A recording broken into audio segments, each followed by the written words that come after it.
Now, the Reserve Bank is warning that while inflation pressures have eased, more needs to happen to achieve rate cuts. They say this includes a decline in persistent price pressures in the services sector.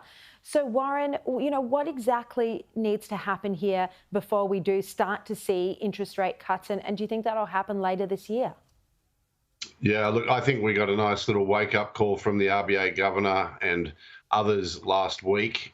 We still have domestic inflation running around 4 to 5%, and although that's off the high point, it is still well above their target, and it can be sticky and slow to come down. And more importantly, if it doesn't come down all the way before the economy has an upswing again, we could go all the way back to sort of 6 or 7% inflation. So we've still got a lot of work to do here. And I think talks of rate cuts, there's been a lot of cold water poured on that by the RBA governor. That worries me that you're saying we could actually see inflation rise again. Leith, what's your view on that? Yeah, look, I understand why the RBA made those hawkish comments. They don't want people to get complacent about inflation, so they obviously, don't want to give them let them party early, I should say. So they're going to wait. The bigger thing for me is I think you should watch the economy. So the economy is incredibly weak. We're in a per capita recession. We've got falling real retail sales, et cetera, blah blah blah.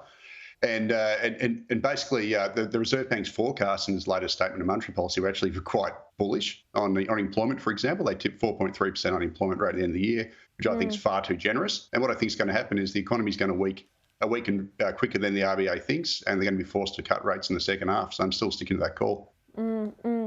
Look, at that last press conference last week, kind of unusually, the RBA governor was asked about Taylor Swift inflation, and she laughed it off, and she said that people manage their own households and they may cut somewhere else. But when you actually look at what's happening with this Taylor Swift tour to Australia next week, I mean, retail stores are selling Taylor Swift concert clothing, restaurants, hotels, the ticket prices themselves. Warren, how can it not be contributing to inflation? Yeah, well, look, I think it just highlights that the households, most of them, and also most businesses, are in better shape than what the economic data looks like. So I agree with Leif, the economy's lost a lot of momentum. But I think we've got to be very careful that we don't see these stronger households, which are spending clearly. House prices are doing well in the last few weeks. So I'm still a little bit concerned that this economy is going to be more resilient and therefore inflationary. Very quickly, Leith, what do you think? Yeah, look, I mean, Warren's definitely got a point. I think one of the problems we've got is the aggregate economy is still growing, but per capita, because we've got this very high population growth, immigration. Yeah. So per capita, the economy is actually pretty weak. And as to this Taylor Swift inflation, yes, it'll bring forward retail sales, et cetera, spending this month, but I think we'll then get a pullback next month, and it won't actually have that much impact on the quarterly numbers.